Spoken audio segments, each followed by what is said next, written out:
नमस्कार दोस्तों, मैं पंकज सर फिर से स्वागत करता हूं आप सबका आपके अपने YouTube चैनल नव एकेडमी पर। बच्चों, स्टैंडर्ड 9 के ज्योमेट्री के प्रॉब्लम सेट्स की सीरीज की कर चुका हूं मैं शुरुआत।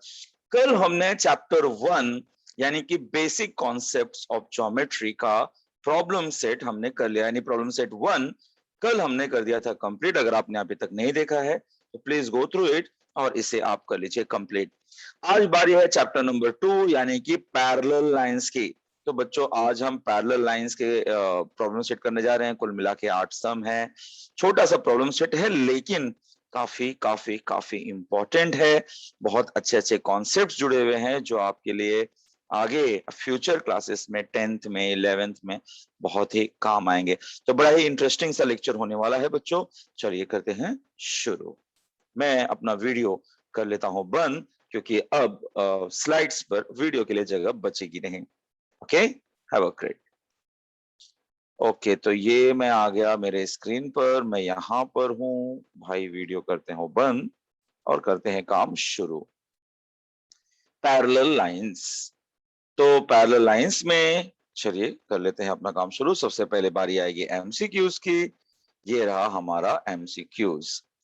तो भाई सबसे पहला क्वेश्चन पूछ रहा है, if a transversal intersects two parallel line then the sum of interior angle on the same side of transversal is. Okay, situation को समझिए आप। पहले मैं ना डिस्कस कर देता हूं। तो होगा क्या कि अगर पैरेलल लाइंस हैं, पैरेलल लाइंस जो होते हैं, जब इनको कोई ट्रांसवर्सल इंटरसेक्ट करता है तो इस एंगल को और इस एंगल को हम कहते हैं इंटीरियर एंगल्स। और इंटीरियर एंगल का सम बच्चों हमेशा होता है 180, इसलिए इसका सही आंसर होगा 180। पहली बात। नेक्स्ट, अगर कोई ट्रांसवर्सल दो लाइंस को इंटरसेक्ट करता है, किसी भी दो लाइन को, चाहे वो पैरेलल हो चाहे ना हो, तो अगर कोई ट्रांसवर्सल उन्हें इंटरसेक्ट करता है तो कितने एंगल्स बनते हैं। तो चलिए आपके लिए मैं कर देता हूं काउंटिंग। कितने एंगल्स बन रहे हैं? 1 2 3 4 5 6 7 और 8। तो कुल मिला के 8 एंगल्स फॉर्म हो रहे हैं। अच्छा, अगर कोई ट्रांसवर्सल है जो किसी पैरेलल लाइन को इंटरसेक्ट कर रहा है, और अगर measure of one angle is 40 degree, then measure of its corresponding angle। तो बच्चों, corresponding angle के बारे में हमने क्या सीखा है कि अगर कोई दो लाइंस पैरेलल हो तो corresponding angle, सपोज ये अगर 40 डिग्री है तो corresponding angle इसको कहेंगे ये भी 40 डिग्री होना चाहिए। तो इसका आंसर क्या आएगा बच्चों? 40 डिग्री आ जाएगा। तो यहां तक के आंसर्स पहले मैं आपको दे देता हूं, 180, 8 और 40। अब बढ़ते हैं अगले सम की तरफ। चलिए अगला सम देख लेते हैं बच्चों, क्या है। किसी ट्राइंगल में अगर एक एंगल है 76, एक एंगल है 48, तो एंगल सी क्या होगा। तो बच्चों, आप जानते हैं कि किसी भी ट्राइंगल में जो एंगल का सम होता है वो होता है 180। Sum of angles of a triangle is 180। यानी कि ए दिया हुआ है 76 और बी दिया हुआ है 48 और हमें सी पूछा है। सो इसे सिस्टमेटिक करिए, इसे हो जाएगा 8 6 14, 7 4 11 और 1 12, 124। Angle C is equal to 180, यानी कि एंगल सी आ जाएगा बच्चों 180 माइनस 124, यानी कि एंगल सी हो जाएगा 10 में से 4 गया 6 और ये हो गया 56। 17 में से 12 गया तो 5 हुआ। सो सही ऑप्शन होगा ऑप्शन बी। समझ में आया ना? सम ऑफ एंगल से ये आ जाएगा। अच्छा, यहां पर एक अल्टरनेट एंगल है, अल्टरनेट इंटीरियर एंगल 75 है, तो उसका अदर एंगल क्या होगा। तो अल्टरनेट एंगल बच्चों कॉन्ग्रुएंट होते हैं। अल्टरनेट इंटीरियर एंगल का मतलब क्या होता है मैं आपको समझा दूं। जैसे कोई दो पैरेलल लाइन है, ये रहा, और इस तरह से गया, तो इंटीरियर मतलब ये। तो अगर एक 75 डिग्री है तो this will be also a 75 degree. इसे हम अल्टरनेट इंटीरियर एंगल्स कहते हैं। तो इस तरह से आपके पास दो ऑप्शन करेक्ट आ गए, एक है 56 और एक है 75। ठीक है बच्चों, तो एमसीक्यूज भी आप सोच समझ कर करिए। अगर आप बिना पढ़े सिर्फ टेक्स्ट बुक में किसी ने टिक किया है, किसी दोस्त ने किया हुआ है, और आप सिर्फ देख कर आप टिक कर देंगे, तो बच्चों ये सब ना कभी इंडिविजुअल अलग से भी पूछे जाते हैं। जरूरी नहीं कि एमसीक्यू सिर्फ एमसीक्यूज के जैसे ही आ जाएं। ठीक है बच्चों, इसलिए एवरी सम आपको ना जब नोटबुक में लिखते हो तो आप पूरा सॉल्व करके ही उससे लिखो। भले एग्जाम में तो आपको सिर्फ करेक्ट ऑप्शन ही चूज करके लिखना होता है। ये रहा बच्चों हमारा अगला सम, वेरी वेरी वेरी इंटरेस्टिंग। कैसे करना है आइए समझाता हूं। ठीक है, जैसा कि हम सम पढ़ पा रहे हैं बच्चों, वहां पर लिखा हुआ है कि ray P Q and ray P R perpendicular to each other. मतलब चलिए पहले इसी को समझते हैं। एक लेते हैं पी क्यू, ये रहा पी और क्यू, और इसी का परपेंडिकुलर ले लिया मैंने पी आर। डायग्राम बच्चों अच्छे से समझते चलो। फिर आगे रीडिंग कहता है कि पॉइंट बी और point B and point A are in the interior. मतलब एक अंदर की तरफ बी ले लो और बाहर की तरफ ए ले लो।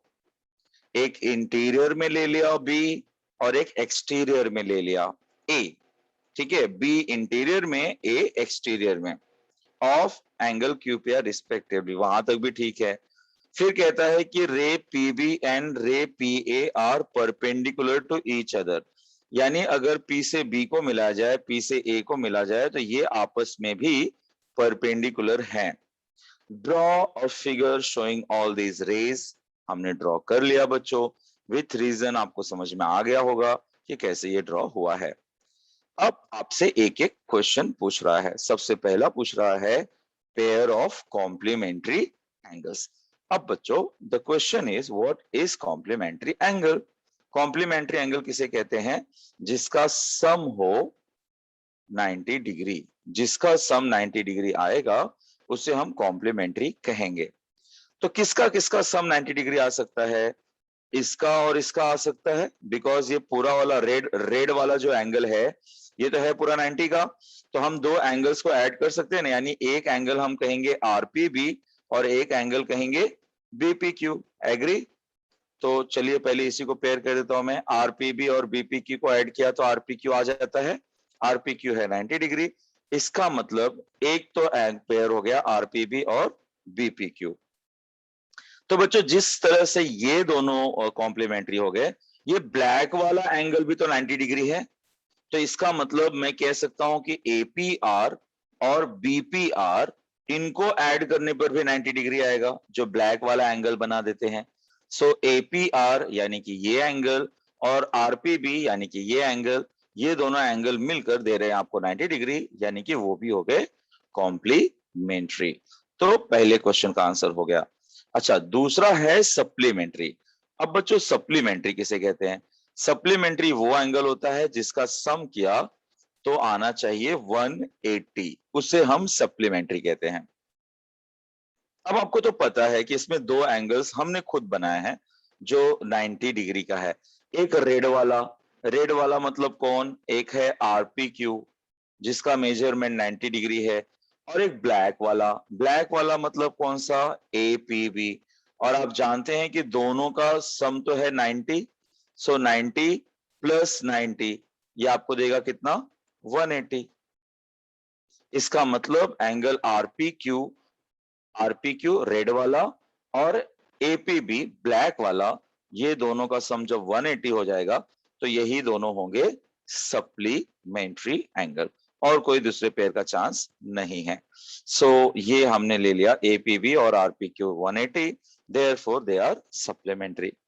लास्ट में आ गया बच्चों बात कॉन्ग्रुएंट एंगल की। कॉन्ग्रुएंट एंगल किसे कहते हैं? जिसका मेजरमेंट सेम हो।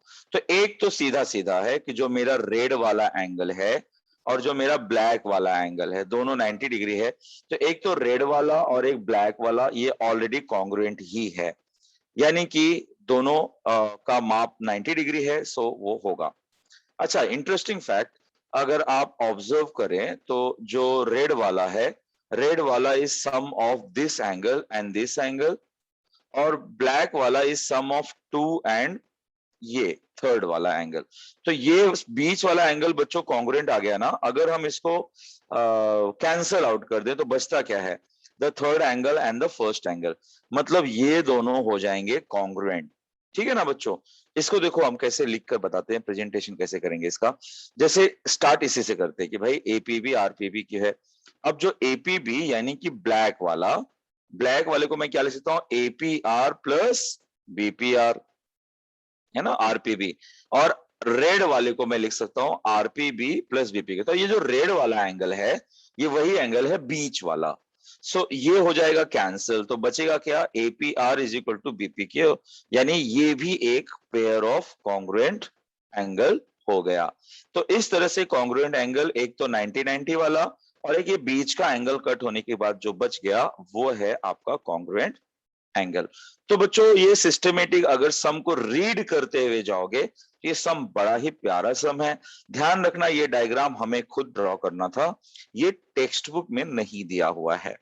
ठीक है, आई होप अगर आपको समझ में आया होगा, या नहीं भी समझ में आया होगा, आप मुझे कमेंट बॉक्स में इसका फीडबैक जरूर दीजिएगा। मैंने पूरी कोशिश की है आपको अच्छे से समझाने की। अगर मुझे फीडबैक में एक भी ऐसा मिला कि सर इस सम को दोबारा समझा दीजिए, तो मैं इस पर जरूर एक वीडियो बनाऊंगा। चलिए थर्ड, प्रूफ। अच्छा, इसका भी बच्चों जो टेक्स्ट बुक में है वो डायग्राम नहीं दिए हुए हैं, आपको खुद से बनाने हैं। क्या कहता है question, prove if a line is perpendicular to one of the two parallel lines. अच्छा, कंडीशन को समझते हैं ना। हम दो पैरेलल लाइन ले लेते हैं, एक ले लिया ए बी और एक ले लेते हैं पी क्यू, सी डी ले लिया। अच्छा, क्वेश्चन कह रहा है कि if a line is perpendicular to one of the two parallel line, तो एक लाइन ड्रॉ करता हूं बच्चों, ई एफ, जो पी क्यू पे कट कर रहा है। अगर पी पर परपेंडिकुलर है तो प्रूव करो कि क्यू पे परपेंडिकुलर होगा। ये बच्चों 1 2 3 सम है, ज्यादा कुछ बात नहीं है। आप जानते हैं ना, जो पैरेलल लाइंस होता है उसमें करस्पॉन्डिंग एंगल्स कॉन्ग्रुएंट होते हैं। तो जब ये 90 होगा तो ये by the property of corresponding angle automatic 90 degree हो जाएगा, और ये हमारा प्रूफ भी हो जाएगा। ज्यादा कुछ डिफिकल्ट नहीं है। यानी एज पर गिवन हमने ड्रॉ कर दिया है A B parallel to C D, और हमने सिर्फ अभी तक इतना डिक्लेयर किया है कि ये जो EF है is perpendicular on AB। AB पर परपेंडिकुलर है, ये गिवन हो गया। प्रूव में क्या आ गया कि यही EF CD पर भी परपेंडिकुलर है, ये हमें प्रूव करना है। तो जैसा कि चैप्टर 1 में आपने देखा था बच्चों कि एंटीसीडेंट एंड प्रेसिडेंट, मतलब गिवन और टू प्रूव पहचानना इज वेरी जरूरी। जो भी इफ के साथ लिखा होता है बच्चों वो गिवन होता है, और जो देन के बाद लिखा होता है वो हमेशा टू प्रूव होता है। इस तरह से आप उसे पहचाना कीजिए। अच्छा, अभी प्रूफ की बात करते हैं। प्रूफ में अभी हमें क्या लिखना होगा, प्रूफ में हम शुरुआत कर लेते हैं सबसे पहले हमारे गिवन के साथ, यानी कि EF जो है वो ऑलरेडी परपेंडिकुलर टू AB है, यानी कि EPB हुआ 90 डिग्री। अब हम देख रहे हैं कि AB और CD तो पैरेलल है और EF उसका ट्रांसवर्सल है। तो इस तरह से ये जो EPB है should be equal to PQD by the corresponding angle, और जब EPB 90 है तो PQD हो जाएगा 90, यानी कि जब ये 90 था तो ये भी 90 हो गया, और जब ये 90 हो गया तो नाउ आई कैन से कि EF is perpendicular to CD, ऐसा हम कह सकते हैं, बिकॉज वो 90 डिग्री आ गया। तो बच्चों ये प्रूफ हो गया। बहुत बहुत बहुत अच्छा सम था, बढ़िया सम था, नॉट सो डिफिकल्ट। ठीक है बच्चों, let's move to the next one. वाह भाई, ये भी एक बड़ा ही प्यारा क्वेश्चन है। यहाँ पर फिगर गिवन है, आगे के सारे पिक्चर्स दिए हुए हैं, हमें बहुत जल्दी जल्दी ऑब्जर्व करके इसके आंसर देने हैं। तो पहले बच्चों, शुरू करने से पहले आइए इसको एनालाइज कर लेते हैं। तो बच्चों इसमें पूछा है एंगल X बता दो और एंगल Y बता दो, और साथ ही साथ प्रूव करो कि line L is parallel to line M. बच्चों एक चीज तो कंफर्म है कि x का वैल्यू होगा 130 क्योंकि वर्टिकली ऑपोजिट है, y का वैल्यू होगा 50 क्योंकि वर्टिकली ऑपोजिट है। क्या ये लाइन पैरेलल है? इसके लिए हमें इंटीरियर एंगल का सम देख लेना चाहिए। 130 प्लस 50 करने पर आ रहा है 180। बस इतनी बहुत बड़ी बात हो गई कि जब किसी लाइन के इंटीरियर एंगल का सम 180 हो तो वो लाइन पैरेलल होते हैं। तो कितना इजी सम है बच्चों। प्रॉब्लम सेट का नाम सुनकर कई बच्चे घबराए रहते हैं, कई स्कूलों में कई टीचर्स भी प्रॉब्लम सेट नहीं करवाते हैं क्योंकि उन्हें लगता है कि बच्चों को डिफिकल्ट जाएगा, और बच्चे इस चक्कर में जब नहीं पढ़ते प्रॉब्लम सेट, उनका कॉन्सेप्ट अधूरा रह जाता है। चलिए सबसे पहले x30 और y50 दोनों का एक ही रीजन है, they are vertically opposite angles. ये हो गया बच्चों, वर्टिकली ऑपोजिट एंगल्स हो गया। अच्छा अब पैरेलल प्रूफ करना है, तो मैं देख लेता हूं कि x प्लस 50 यानी कि 130 प्लस 50 यानी कि 180। तो इसका मतलब ये हुआ कि इंटीरियर एंगल्स आर सप्लीमेंट्री, और जब interior angles are supplementary then we can say कि line L is parallel to line M by interior angle test, और ये सम भी हो गया। ऑलराइट, चलिए बढ़ते हैं नेक्स्ट, फिफ्थ सम की तरफ आ जाते हैं। बड़ा ही अच्छा सम ये भी है, आइए पहले एनालाइज कर लेते हैं। कभी भी बच्चों सम स्टार्ट ज्योमेट्री में ना, पहले फिगर को एनालाइज कर लो, एक छोटा सा रफ वर्क कर लो, देन स्टार्ट विद द सम। अच्छा हमें टारगेट क्या है कि हमें x फाइंड आउट करना है। हमें क्या दिया हुआ है, y इज टू z दिया हुआ है, y इज टू z दिया हुआ है। तो आपने बच्चों रेशियो एंड प्रोपोर्शन चैप्टर भी पढ़ा होगा अलजेब्रा में।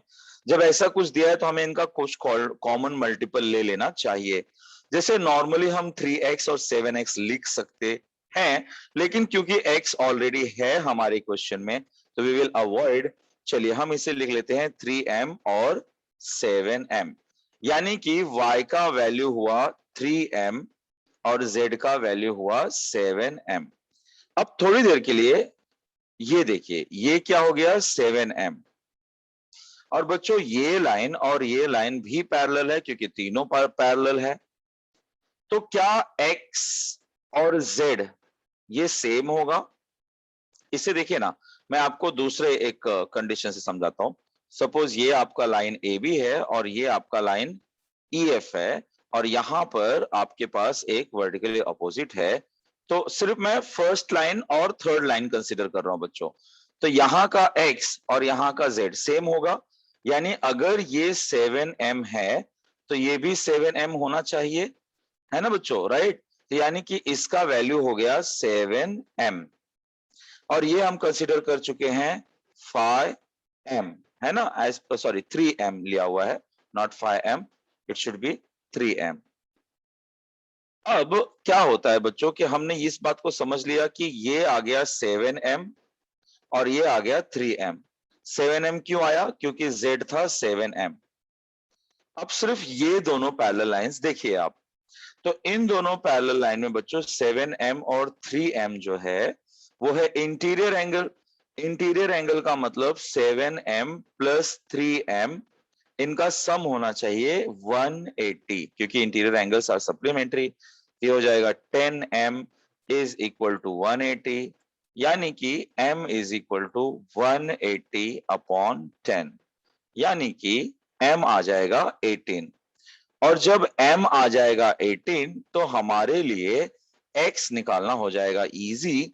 x है 7m, यानी कि 7 इंटू 18, तो 18 7 ये होता है 126।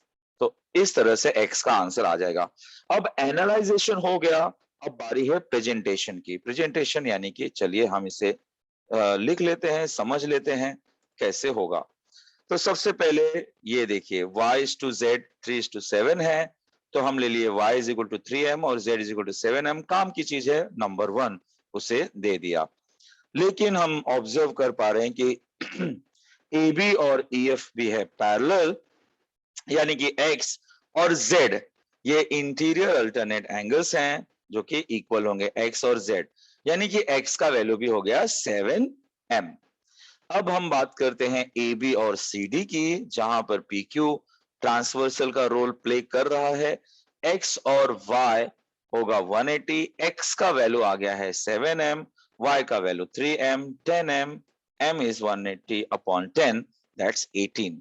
m का वैल्यू आ गया बच्चों, अब हम x फाइंड आउट कर सकते हैं because x is equal to है 7m from 2, so m का वैल्यू 18 रख दिया, we got 126 and that's how this sum gets completed. बढ़िया सम है। चलिए आगे बढ़ते हैं सम नंबर 6 की तरफ। ओके, सम में फिगर देखकर आप घबराइए मत। सबसे पहले क्या गिवन है, आइए फिगर पर रखकर देख लेते हैं। ये 80 डिग्री है। भले आपको ढेर सारा एंगल दिया हुआ है, पर पूछा क्या है, एक पूछा है F, एक पूछा है G। तो बच्चों अगर A 80 है तो क्या मैं कह सकता हूं कि G भी 80 होगा? क्यों होगा?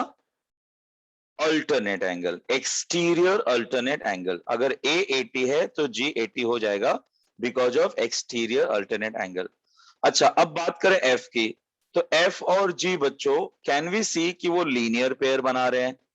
लीनियर पेयर बना रहे हैं मतलब इनका सम होना चाहिए 180। 180 में से ये 80 है तो ये होना चाहिए 100। तो यही सारी बातें हैं, यही सारी बातें हमें यहाँ पर प्रेजेंट करके बतानी है। Let's do that. सबसे पहले A is 80, तो G भी कॉन्ग्रुएंट होगा A को because of exterior angle, therefore G is 80। दूसरा चीज हम कर लेंगे बाय दी Q और R पैरेलल है ही, P ट्रांसवर्सल है, तो एक तो अल्टरनेट और दूसरी बात ये linear pair is good. F और G is 180। यहाँ पर ये पैरेलल लाइन नहीं भी बताया तो चल सकता था। F plus 80 is 180, so F is 180 minus 80, that's F is 100। तो इस तरह से बच्चों इसका आंसर आ चुका है, आप इसका स्क्रीनशॉट ले लीजिए। ओके, बढ़ते हैं नेक्स्ट सम की तरफ। सम नंबर 7, द सेकेंड लास्ट सम। हो, बड़ा ही मजेदार सम था ये भी। ये देखिए मैं आपको ना धीरे धीरे बातों को बताता हूं। इसमें हमें प्रूव करना है कि जो ABC है is congruent to FDE। FDE। अच्छा, दूसरी बात गिवन के हिसाब से जो AB है वो CF को पैरेलल है, मतलब ये दोनों पैरेलल है और ये दोनों भी पैरेलल है। आइए एक एक करके पैरेलल का फायदा उठाते हैं। सबसे पहले given AB parallel to CF, दूसरा given BC parallel to ED। To prove है ABC is equal to FDE। Proof, सबसे पहले पहला पैरेलल पेयर ले लेते हैं, AB पैरेलल टू PF ले लेते हैं जिसमें BC ट्रांसवर्सल है। तो बच्चों क्या मैं कह सकता हूं कि ये वाला एंगल इज इक्वल टू ये वाला एंगल। कौन सा पेयर होगा ये होगा अल्टरनेट एंगल पेयर। इसको हम कहेंगे अल्टरनेट एंगल, यानी कि angle ABC is equal to angle BCD। इसको हम एक नंबर दे देंगे, अल्टरनेट एंगल हो गया। अब दूसरा पैरेलल लेते हैं बच्चों, BC पैरेलल टू ED, जहां पर CD एक ट्रांसवर्सल है। तो क्या अब मैं ये कह सकता हूं कि ये वाला एंगल ये वाले एंगल को इक्वल होगा? Because because corresponding angle. ठीक है बच्चों, तो क्या ऑब्जर्व किया आपने कि ये वाला एंगल इसको इक्वल था पर ये वाला इसको एंगल था, यानी बीच वाला एंगल रिपीट हुआ, ये एलिमिनेट हुआ, तो automatic the first and the last वाला बिकम्स कॉन्ग्रुएंट। यहां पर बच्चों हम देख सकते हैं कि BCD जो है वो रिपीट हो गया। तो जब BCD रिपीट हो गया इसका मतलब ABC is congruent to FDE from 1 and 2। तो ऐसा था ये सम, बहुत बहुत बहुत इजी और बहुत ही बढ़िया सम। ओके, तो अब बढ़ते हैं हमारे आखिरी सम की तरफ जो है बहुत ही इंटरेस्टिंग, बहुत ही ज्यादा इंपॉर्टेंट। तो इसे बड़े प्यार से अच्छे से समझना बच्चों। ये सम बच्चों को डिफिकल्ट जाता है पर उतना है नहीं। चलिए मैं इसे समझाने की आपको भरपूर कोशिश करता हूं। बच्चों मैंने इसका PPT में नहीं रखा हुआ है, मैं इसे एक हैंड राइटिंग में आपको देने जा रहा हूं, आपको जरूर समझ में आएगा। चलिए पहले एक एक चीजें डिस्कस कर लेते हैं। बच्चों कह रहा है कि जो पीएस है ट्रांसवर्सल है, उसमें जो लाइन ए बी है वो सी डी है वो पैरेलल है, अच्छी बात है। जो क्यू एक्स है, क्यू वाई है, आर एक्स है, आर वाई है, ये सब के सब एंगल बाइसेक्टर्स हैं। बच्चों एंगल बाइसेक्टर होने का मतलब हुआ कि अगर ये एक्स है तो ये भी एक्स हुआ, अगर ये वाई है तो ये भी, सॉरी, ये x है तो ये x हुआ, ये y है तो ये भी y हुआ। अच्छा दूसरी बात, ये अगर x y, चलो w ले लेते हैं, ये w है तो ये w हुआ, ये z है तो ये z हुआ। ठीक है, क्योंकि सबके सब एंगल बाइसेक्टर थे। तो चलिए पहले हम इन बातों को लिख लेते हैं। मैं डायरेक्टली आपके लिए प्रूफ पे स्टार्ट कर लेता हूं। प्रूफ पे ध्यान से देखना बच्चों, मैंने इसे जानबूझ के एनिमेशन में रखा क्योंकि एनिमेशन में बहुत ज्यादा आपको वो डिफिकल्ट लगने लगेगा। तो हम लोग क्या करेंगे ना बच्चों, ये जो लाइन है ना, ये लाइन को पहले लिख देंगे कि कौन कौन बाइसेक्टर है। तो हम लिखेंगे since ray Q X, ray Q Y, ray R Y, ray R X are angle bisectors, are angle bisectors. ये पहले हमने अपने क्वेश्चन में से उठा के लिखा। और इसका फायदा क्या होगा? फायदा ये होगा, लेट जो एंगल ए क्यू एक्स है, ए क्यू एक्स, और जो एंगल एक्स क्यू आर है, इनका मेजरमेंट हमने ले लिया एक्स। फिर जो एंगल बी क्यू वाई है, बी क्यू वाई है, और एंगल वाई क्यू जेड है, वाई क्यू जेड है, ये हमने ले लिया वाई। उसके बाद angle C R X, angle C R X, और एंगल एक्स आर क्यू या क्यू आर एक्स कह लो बच्चों, क्यू आर एक्स, ये हो गया डब्ल्यू। फिर हम लोग ले लेते हैं angle D R Y, D R Y is equal to angle Q R Y, Q R Y as Z. तो पहली बात हमने वो सारी बातें बोल दी जो हमें फिगर में दिख रहा है। अच्छा रेक्टेंगल हमें प्रूव करना है। रेक्टेंगल प्रूव करना है मतलब मुझे हर एंगल 90 डिग्री चाहिए। अब वो कैसे होगा बच्चों? वो भी बड़े इजी तरीके से हो जाएगा। अच्छा सबसे पहले अगर आप केवल इनकी बात करें, इनकी बात करें, केवल इनकी बात करें, तो बच्चों ये कहीं ना कहीं लाइन बना रहे हैं, एक लीनियर पेयर बना रहे हैं। तो बच्चों एक चीज जो हमें दिख रही है फ्रॉम फिगर, हमें क्या दिख रहा है? हमें ये दिख रहा है कि x plus X plus Y plus Y, ये होना चाहिए 180। क्यों? Because of linear pair. ठीक है ना, ये हो गया हमारा काम। तो ये हो जाएगा 2x plus 2y is equal to 180, यानी 2 common, x plus Y is equal to 180, यानी कि x प्लस वाई 2 से डिवाइड कर दोगे तो बच्चा आ जाएगा कितना? 90 डिग्री। यानी आपने क्या प्रूफ कर दिया भाई? आपने प्रूव कर दिया कि जो x प्लस वाई है, यानी ये वाला जो एंगल है x प्लस वाई, ये आ गया 90 डिग्री। तो जब x प्लस वाई 90 डिग्री आ गया तो कहीं ना कहीं आपने क्या प्रूव कर दिया कि x क्यू वाई। अच्छा मैं इनके बीच में पहले एक पार्टीशन डाल दूं, ये। तो बच्चों हमने क्या प्रूव कर लिया? हमने प्रूव कर लिया कि देयरफॉर जो एंगल एक्स क्यू y है जिसका मेजरमेंट है x plus y is now 90 degree, है ना बच्चों। इसको हम कुल मिला के दे देंगे 1, इसको हम दे देंगे 2 और यहां पर इसको दे देंगे नंबर 3। अब बस बच्चों लिख देंगे सिमिलरली। सिमिलरली क्या, जैसे बच्चों ऊपर वाला एंगल आ गया 90 डिग्री, उसी तरीके से ये नीचे वाला एंगल भी तो 90 डिग्री हो सकता है। Which one, X R Y. तो यहां पर सिर्फ ले देंगे कि एक्स आर वाई ये भी होगा 90 डिग्री, जिसको हम दे देंगे नंबर 4। तो ये तो सीधा सीधा काम हो गया भाई, ये दोनों 90 डिग्री आ गए, 90 90। अब बस ये भी 90 डिग्री हो जाए, ये भी 90 डिग्री हो जाए, तो हमारा बात हो जाए, काम हो जाए। तो इसके लिए हम क्या करेंगे, एक बहुत ही प्यारा काम करने जा रहे हैं बच्चों। हम क्या करने जा रहे हैं, हम करने जा रहे हैं, हम बोलने जा रहे हैं, उसको मैं अलग हिस्सा लिख देता हूं मैं।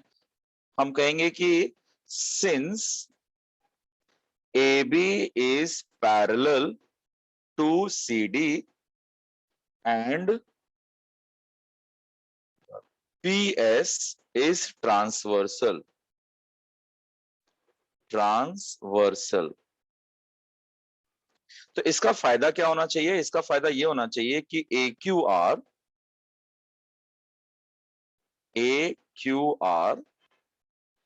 प्लस नीचे वाला CRQ, इनका सम आना चाहिए बच्चा 180। क्यों, क्योंकि इंटीरियर एंगल का सम, इंटीरियर एंगल का सम 180 डिग्री होता है। अच्छा, अब AQR अगर आप ध्यान से देखिए तो ये x और x है, यानी कि ये हो जाएगा 2x प्लस CRQ देखिए नीचे वाला, तो ये हो जाएगा 2W। इसका आंसर हो गया 180। 2 कॉमन, x प्लस W ये हो गया 180, यानी कि x प्लस W ये हो गया 180 डिवाइड बाई 2, दैट्स 90। इसको हमने दे दिया नंबर 5। बच्चों ये x और W का सम आ गया है 90। तो अगर आप ट्राइंगल ले लेंगे, कौन सा triangle, in triangle QXR, QXR, तो बच्चों ट्राइंगल में sum of all angle is how much, 180। तो इसमें होगा ये कि angle QXR plus angle XQR plus angle XRQ, इनका जो सम होगा ये होना चाहिए 180 डिग्री। अच्छा, QXR के बारे में, ये QXR के बारे में हमें नहीं पता कुछ भी, QXR, लेकिन हमें XQR के बारे में पता है कि वो X है और ये W है, इज इक्वल टू 180। अच्छा, X प्लस W का आंसर भी नो, सो हम लिखेंगे QXR प्लस इसकी जगह पे 90 लिखेंगे और यहां बाजू में लिख देंगे फ्रॉम 5। सो देयरफॉर QXR 180 में से 90 चला जाएगा, हमें मिलेगा 90 डिग्री। इसको दे दिया number 6। A very important result we got, हमें मिला ये भी 90 डिग्री। ऊपर वाले 90 डिग्री आ चुके थे, ये हो गया। तो बच्चों जिस तरह से ये 90 डिग्री मिला है, ये भी तो उसी तरीके से 90 मिलेगा, क्योंकि ये 2y और 2z हो जाएगा। तो हम यहां पर लिख देंगे सिमिलरली। सिमिलरली, सिमिलरली क्या होगा, सिमिलरली एंगल QYR, QYR ये भी हो जाएगा 90 डिग्री, इसको दे देंगे 7। तो काम बच्चों दरअसल हो चुका है। क्या हो चुका है, last step, therefore in quadrilateral QXR X R Y. हम देख सकते हैं कि जो एंगल एक्स क्यू आर है, एक्स क्यू आर है, कितना है वो X Q R, X X Q Y, not X Q R, sorry, मैं फिर से लिख देता हूं। सबसे पहले ऊपर वाला एंगल जो कि था X Q Y, X Q Y, X Q Y कितना आया था बच्चों, 90 डिग्री आया था।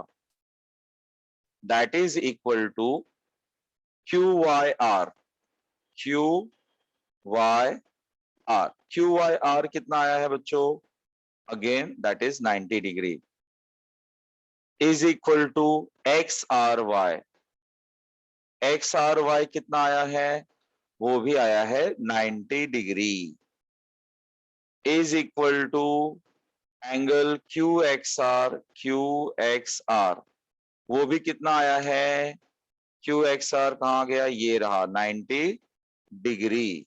तो सबका मेजरमेंट 90 डिग्री है। और अगर किसी क्वाड्रिलैटरल में each angle is of 90 degree, then what we can say, therefore we can say that quadrilateral QXRY is a rectangle। तो बच्चों अगर आपको बड़े सम से डर लगता है तब तो ये सम आपके काम का नहीं है, लेकिन अगर आपको अच्छे सम से बहुत प्यार है जिसमें हम स्टेप बाय स्टेप उसका एक्सप्लेनेशन करते हैं, तो ये सम है आपके लिए। बहुत ही अच्छा है, वीडियो को इसको दोबारा रिवाइज करके सुनिएगा बच्चों, तो ये जरूर समझ में आ जाएगा। तो इस तरह से बच्चों वी डिड टुडेज लेक्चर, हो गया हमारा खत्म। अब मिलते हैं नेक्स्ट एक्सरसाइज के साथ, यानी कि नेक्स्ट प्रॉब्लम सेट के साथ कल। तब तक के लिए अपना खूब ख्याल रखिए, खूब पढ़िए, समझिए। Take care, bye bye.